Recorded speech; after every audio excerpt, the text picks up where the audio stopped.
Mesdames et messieurs, bonjour. Heureux que je sois parmi vous pour vous présenter mon nouvel ouvrage Structure et dynamique conformationnelle des protéines de Janine Yon. Voilà donc l'ouvrage qui est un ouvrage fort intéressant, bien entendu. Structure et dynamique conformationnelle des protéines de Janine Yon. Qui est directeur de recherche au Centre national de la recherche scientifique et qui est né bien sûr à Paris en 1927. Il a dirigé un laboratoire d'enzymologie physico-chimique et moléculaire à la faculté des sciences d'Orsay et ses recherches portent principalement sur les mécanismes bien sûr des réactions enzymatiques. Voilà donc les différentes parties de cet ouvrage, donc une introduction, la morphologie de protéines natives, la structure des protéines en solution aqueuse, l'interaction entre les protéines et l'eau, le rôle des ponts disulfures et des groupes sulfhydryl dans la structure des protéines, procédé de dénaturation, critères de dénaturation, morphologie, plutôt méthode d'étude de variation de conformation des protéines, cinétique de la transconformation et de la dénaturation des protéines, énergétique de la transconformation et de la dénaturation des protéines, les mécanismes de la dénaturation et la transconformation et l'activité biologique des enzymes. Voilà donc la table de matière. Donc les différents types de structures des protéines, structure primaire, secondaire, tertiaire, quaternaire, la nature des forces impliquées dans la stabilité des protéines natives, forces d'interaction électrostatique, charge dipôle et dipôle, les forces d'induction entre charge permanente et dipôle induit, entre dipôle permanent et dipôle induit, les interactions électrocinétiques, les forces de dispersion de Van der Waals et de longtemps, les interactions répulsives à courte distance, l'importance de ces diverses interactions dans les protéines, la liaison hydrogène, sa nature, la liaison d'hydrogène dans les protéines, dans la chaîne peptidique entre les résidus de chaîne latérale, la stabilité par résonance et la liaison covalente. On a aussi donc la structure des protéines en solution aqueuse et l'interaction entre les protéines et l'eau. Donc des études sur l'hydratation de l'eau, les théories de Klotz et de Kozman sur les interactions entre les protéines et l'eau, l'énergétique des liaisons hydrophobes et les résultats des études thermodynamiques de Nimiti et Sheraga, donc notamment la structure de l'eau liquide, le comportement des hydrocarbures en solution, la liaison hydrophobe donc, qui aboutit au changement dans la structure de l'eau et le changement ainsi dans l'état des chaînes latérales. Diminution des rotations internes, les liaisons hydrophobes entre deux chaînes latérales isolées, l'effet de la température sur les liaisons hydrophobes, l'importance de ces liaisons dans la stabilité des protéines natives et le rôle du solvant sur la structure des protéines, bien sûr, et sur les modèles peptidiques, ainsi que sur la stabilité des liaisons hydrogènes et l'importance, bien sûr, des groupes polaires et non polaires sur les structures, bien sûr, tertiaires et quaternaires des protéines en solution. Donc pour la quatrième partie, donc le rôle des ponts disulfures et les groupes sulfhydryl dans la structure des protéines, donc les propriétés des ponts disulfures et des groupes thiol,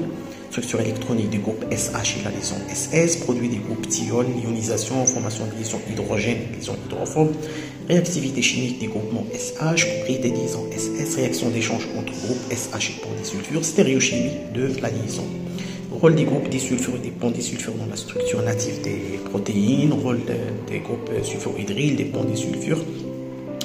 et ces deux groupes, bien sûr, dans la structure quaternaire des protéines. On a aussi donc le rôle des ponts disulfures et sulfhydryl dans la dénaturation des protéines, dénaturation réversible ou transconformation et irréversible. Les différents procédés de dénaturation, notamment l'influence de la chaleur, du froid, des hautes pressions, des radiations et de la dilution. Les méthodes chimiques, donc les interactions entre protéines et effecteurs, bien sûr. Dénaturation par les ions inorganiques, par les solvants et les solutés organiques, ainsi que les méthodes biologiques, donc impliquant bien sûr les enzymes. Et la protection contre les dénaturations, les critères de dénaturation, émission de la solubilité, perte de l'activité biologique, apparition des groupes réactifs, variation des propriétés électriques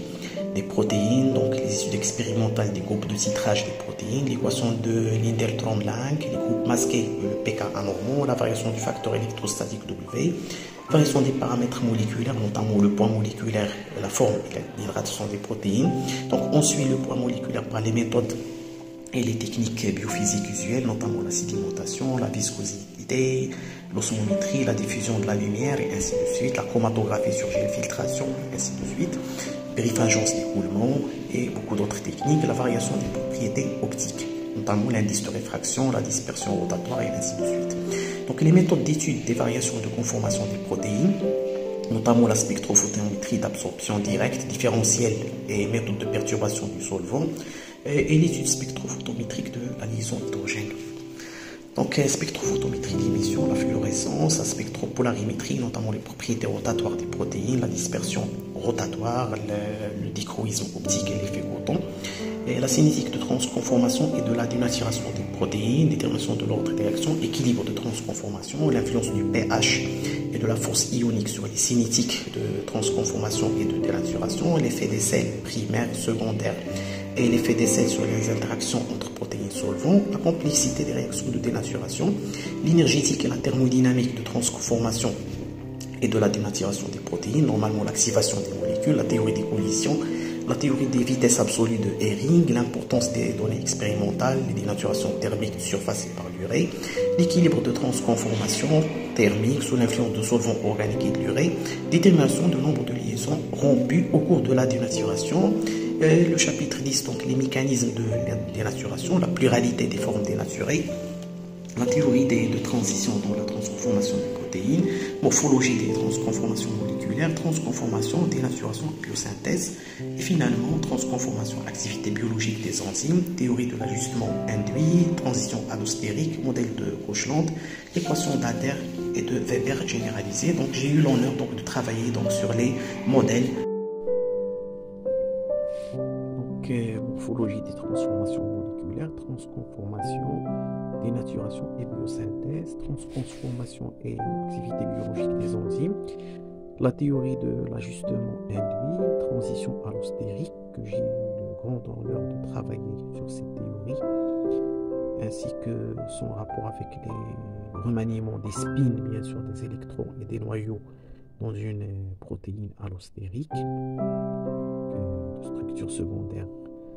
R et T, ainsi que plutôt les structures tertiaires R et T, et les structures quaternaires R majuscule, T majuscule, modèle de Kochland, équation d'Adler,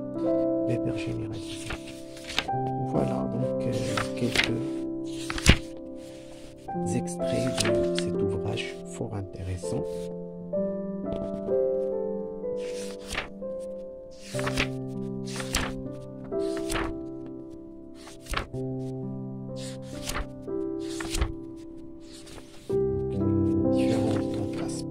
Physico-chimiques des modifications conformationnelles des protéines, leur dénaturation, les modifications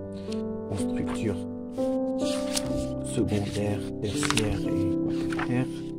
et le rapport avec bien sûr la fonction et l'activité biologique des protéines, ainsi que les différentes techniques d'étude de cette dynamique conformationnelle, notamment les méthodes optiques, thermodynamiques, les méthodes bien sûr cinétiques, colligatives et ainsi de suite. Alors voilà la structure tridimensionnelle de l'isosyme, bien sûr. Nous arrivons bien entendu à la fin de cet ouvrage. Merci de votre attention et attendez-nous dans un autre ouvrage. Merci et à bientôt.